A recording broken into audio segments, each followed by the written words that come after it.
Dalam sebuah video berdurasi 2 menit 44 detik yang viral di seluruh dunia pada 28 April 2025, terlihat pasukan komando TNI dari Satuan Kopassus dan Denjaka mengeksekusi 12 tentara AS dan 8 tentara Israel yang mereka tangkap dalam penyergapan di Khan Yunis, Gaza Selatan.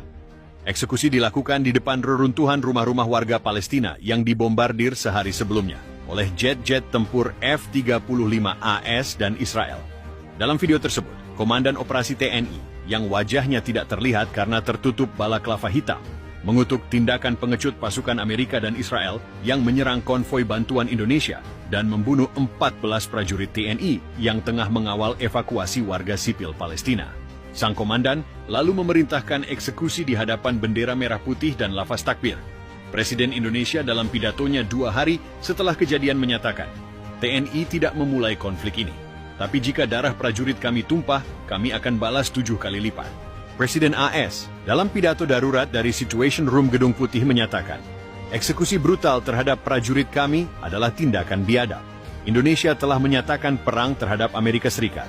Sementara Perdana Menteri Israel dalam siaran langsung dari Knesset menambahkan, pasukan Indonesia tidak hanya melanggar hukum perang, mereka telah menodai kehormatan militer kami.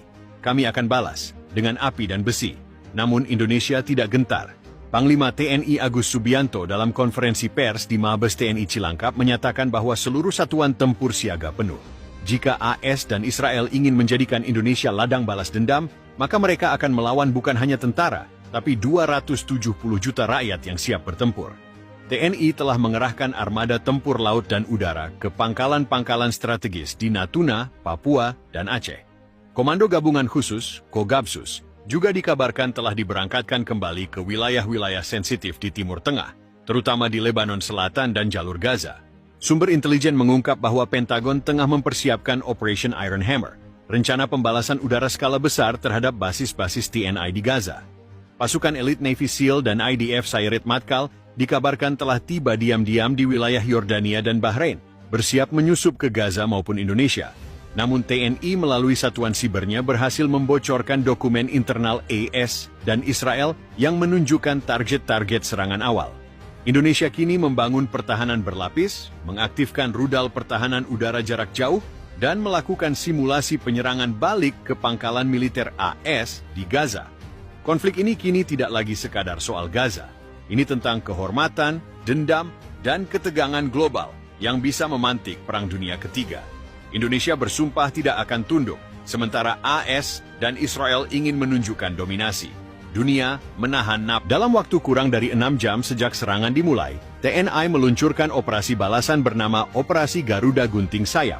Serangan presisi terhadap pangkalan militer IAS di Darwin, Australia Utara, dan pangkalan drone di Diego Garcia, Samudra Hindia. Jet tempur Sukhoi Su-35 yang dilengkapi rudal jelajah KH-5942 terbang dalam formasi klandestin melalui lorong udara netral di atas Laut Timor. Satuan elit Denjaka dan Kopassus telah lebih dulu menyusup lewat jalur laut dalam menggunakan kapal selam Nagapasa kelas. Di pangkalan ASI Darwin, mereka meledakkan hanggar pesawat dan membunuh sejumlah personel militer yang sedang tertidur. Presiden Australia mengutuk serangan pengecut terhadap pangkalan sekutu. Namun publik Australia terbelah. Banyak yang bertanya, mengapa kami harus ikut perang yang bukan urusan kami? Tidak ingin tertinggal, Israel meningkatkan operasi militernya di Gaza. Serangan udara ke Jabalia dan Rafah menewaskan ratusan warga sipil. Namun hal yang lebih berbahaya terjadi di Lebanon Selatan. Pasukan elit Israel mencoba memburu kembali pasukan TNI yang disebut-sebut masih aktif di sana bersama kelompok Hizbullah dan pejuang Hamas. Namun misi itu berubah menjadi malapetaka. Di desa Marwahin, satu peleton IDF terjebak dalam ranjau darat dan dijebak oleh pasukan gabungan TNI Hizbullah. Lebih dari 28 tentara Israel tewas dalam penyergapan yang disebut Marwahin Massacre. Video penyergapan tersebut tersebar di media sosial. Dunia terbelah. Apakah TNI adalah penjaga kehormatan dunia Islam atau pemicu perang dunia? Dari Rabat hingga Islamabad, jutaan umat Islam turun ke jalan. Bendera merah putih dikibarkan bersama bendera Palestina. Di Mesir, para mahasiswa mengibarkan poster bertuliskan, Indonesia tidak sendiri, kami di belakang Garuda. Pemerintah Pakistan bahkan menyatakan solidaritas militer penuh dan mulai memobilisasi brigade pasukan khusus untuk dikirim ke Asia Tenggara dalam operasi gabungan.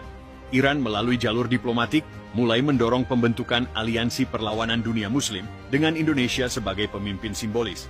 Sementara itu, rakyat Indonesia dari Aceh hingga Papua mulai mempersiapkan diri menghadapi kemungkinan serangan besar. Pelatihan milisi rakyat dan mobilisasi sumber daya nasional diumumkan di televisi. Presiden Indonesia menyatakan dengan nada bergetar, "Kami tidak mencari perang. Tapi jika kehormatan bangsa dan nyawa prajurit kami diinjak, maka kami akan lawan sampai titik darah penghabisan." Pasukan TNI yang masih bertahan di Gaza, Lebanon Selatan, dan jalur Rafah kini bertindak sebagai katalis kebangkitan perlawanan. Di Yordania, Mesir, bahkan Arab Saudi, simpatisan Islam turun ke jalan, membakar markas diplomatik AONAS, dan menyerukan revolusi. Setelah 30 hari perang, koalisi mulai retak. Australia mundur, Inggris ditekan oleh rakyatnya, Israel menghadapi kekacauan internal.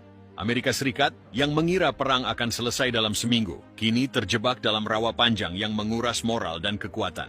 PBB memaksa gencatan senjata. Indonesia dengan luka parah dan darah yang telah tertumpah berdiri tegak, tak menyerah. Di Gedung Putih, Presiden Amerika Serikat menggelar rapat darurat Dewan Keamanan Nasional. Pentagon langsung mengumumkan status siaga penuh untuk pasukan reaksi cepat di Laut Tengah dan Samudra Hindia. Kapal induk USS Ronald Reagan dan kelompok tempurnya dilaporkan mulai bergerak menuju wilayah strategis di sekitar Laut Arab. Di Tel Aviv, Perdana Menteri Israel mengeluarkan pernyataan keras, Israel tidak akan tinggal diam melihat darah prajuritnya ditumpahkan secara keji oleh pasukan asing di tanah yang tengah bergejolak. Keadilan akan ditegakkan dengan besi dan api. Unit elit Sayeret Matkal mulai dikerahkan ke Siprus dan telah bersiap menjalankan misi balasan presisi tinggi. Sementara itu, Komando Pasukan Amerika Serikat, Delta Force dan Navy SEAL Team 6 dilaporkan tengah dilibatkan dalam operasi rahasia bertajuk Operasi Retribution Falcon.